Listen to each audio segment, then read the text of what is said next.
பல நாட்களின் பின் சிக்கிய பாதாள உலக குழுவின் தலைவன் கொண்டரஞ்சியின் நெருங்கிய நண்பரை கைது செய்த குற்றத்தடுப்பு விசாரணை பிரிவு. கடந்த காலங்களில் தவறுகள் நடந்தது உண்மைதான். உண்மைகளை ஒப்புக்கொண்ட நாமல் ராஜபக்ச.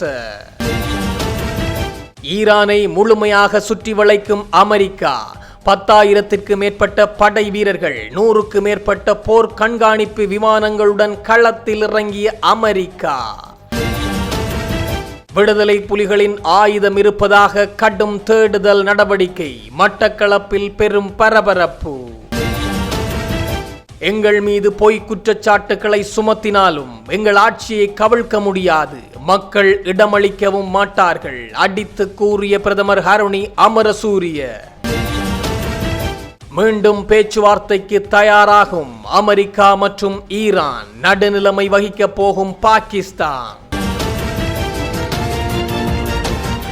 கடந்த காலங்களில் தவறுகள் நடந்திருக்கலாம், அவற்றை ஏற்றுக்கொள்ள வேண்டும் என மொட்டு கட்சியின் தேசிய அமைப்பாளர் நாமல் ராஜபக்ச தெரிவித்துள்ளார். தங்காலை கால்டன் இல்லத்தில் நடைபெற்ற தமிழ் சிங்கள புத்தாண்டு நிகழ்வில் கலந்து கொண்டிருந்த போது ஊடகவியலாளர் ஒருவர் எழுப்பிய கேள்விக்கு பதிலளிக்கும் போதே அவர் இதனை தெரிவித்துள்ளார். மேலும் கருத்து தெரிவித்த அவர், முதலில் எம்மால் நடக்கும் தவறுகளை தெரிந்து வைத்திருக்க வேண்டும். தவறுகள் யாருக்கும் நடக்கலாம், அது மனித இயல்பு. ஆனால் அந்த தவறுகளை திருத்திக் கொண்டு முன்னோக்கி செல்வதே திறமையாகும். நாம் எமது கலாச்சாரங்களை பாதுகாப்பது, கல்வி கற்பது எல்லாம் இதற்காகத்தான். அத்தோடு எதிர்காலத்தில் ஒரு நாடாகவும் அதன் குடிமக்களாகவும் நாம் முன்னோக்கி செல்ல வேண்டும் எனவும் அவர் தெரிவித்துள்ளார். தேசிய மக்கள் சக்தி அரசின் மீது பொய் குற்றச்சாட்டுக்களை சுமத்துவதன் மூலம் இந்த ஆட்சியை ஒருபோதும் கவிழ்க்க முடியாது என்று பிரதமர் ஹருணி அமரசூரிய தெரிவித்துள்ளார். எதிர்க்கட்சிகளினால் முன்வைக்கப்படும் விமர்சனங்கள் மற்றும் அரசியல் நகர்வுகள் குறித்து கருத்து தெரிவித்த போதே அவர் இதனை தெரிவித்துள்ளார். மேலும் கருத்து தெரிவிக்கையில், அரசை கவிழ்க்கும் நோக்கில் எதிர்க்கட்சிகளால் கொண்டுவரப்படும் எந்த ஒரு பிரேரணையையும் முறியடிக்க தாம் தயாராக இருப்பதாகவும் தெரிவித்துள்ளார். இந்த அரசுக்கு எதிராக எத்தனை பிரேரணைகள் கொண்டுவரப்பட்டாலும் அவை அனைத்தையும் தவிடுபொடியாக்குவோம் என்றும் அவர் சூளுரைத்துள்ளார்.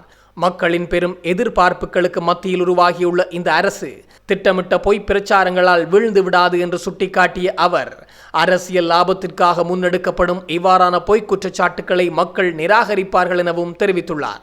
எதிர்க்கட்சிகள் எத்தனை தடைகளை ஏற்படுத்தினாலும் அரசு முன்னெடுத்துள்ள ஊழல் ஒழிப்பு மற்றும் பொருளாதார மறுசீரமைப்பு நடவடிக்கைகள் எவ்வித தொய்வுமின்றி தொடரும் எனவும் பிரதமர் ஹருணி அமரசூரிய தெரிவித்துள்ளார். மட்டக்களப்பு காத்தான்குடி போலீஸ் பிரிவுக்குட்பட்ட மண்முனை பகுதியில் உள்ள வீடொன்றுக்கு அருகில் உள்ள காணியில் விடுதலை புலிகளால் ஆயுதங்கள் மறைத்து வைக்கப்பட்டுள்ளதாக கிடைத்த தகவலுக்கு அமைய நேற்றைய தினம் அகழ்வு பணிகள் இடம்பெற்றுள்ளது. மட்டக்களப்பு நீதிமன்ற நீதவான் உத்தரவுக்கு அமைய இந்த அகழ்வு பணிகள் முன்னெடுக்கப்பட்டுள்ளதாக தெரிவிக்கப்படுகிறது. குறித்த நிலப்பரப்பில் சுமார் 20 அடி ஆழம் வரையில் அகழப்பட்ட போதிலும் அங்கிருந்து எந்த ஒரு ஆயுதமும் கண்டெடுக்கப்படவில்லை என போலீசார் தெரிவித்துள்ளனர். அதனைத் தொடர்ந்து குறித்த குழி முழுமையாக மூடப்பட்டுள்ளது. அணு ஆயுத போட்டி காரணமாக தொடங்கிய ஈரான் போர் ஒவ்வொரு நாளும் புது பதற்றத்தை ஏற்படுத்தும் நிகழ்வுகளால் மத்திய கிழக்கில் அமைதியற்ற சூழல் உருவாகியுள்ளது. இதன் காரணமாக அமெரிக்கா ஈரான் மோதலில் பதற்றம் தொடர்ந்து அதிகரித்து வருகிறது.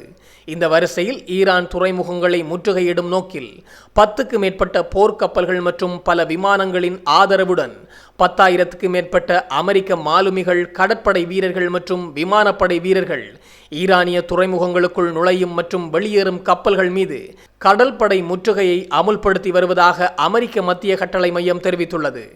எக்ஸ் தளத்தில் வெளியிடப்பட்ட ஒரு பதிவில், இந்த நடவடிக்கையில் முதல் 24 மணி நேரத்தில் அமெரிக்க முற்றுகையை தாண்டி எந்த கப்பலும் செல்லவில்லை என்றும் 6 வர்த்தக கப்பல்கள் அமெரிக்க படைகளின் அறிவுறுத்தல்களுக்கு இணங்கி திரும்பி ஓமான் வளைகுடாவில் உள்ள ஒரு ஈரானிய துறைமுகத்திற்குள் மீண்டும் நுழைந்துள்ளது என்றும் தெரிவிக்கப்பட்டுள்ளது.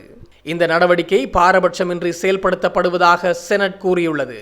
ஈரான் அல்லாத துறைமுகங்களுக்கு செல்லும் மற்றும் அங்கிருந்து வரும் கப்பல்களின் சுதந்திரமான கடல்வழி போக்குவரத்திற்கு அமெரிக்க படைகள் தொடர்ந்தும் ஆதரவளித்து வருவதாக தெரிவிக்கப்பட்டுள்ளது.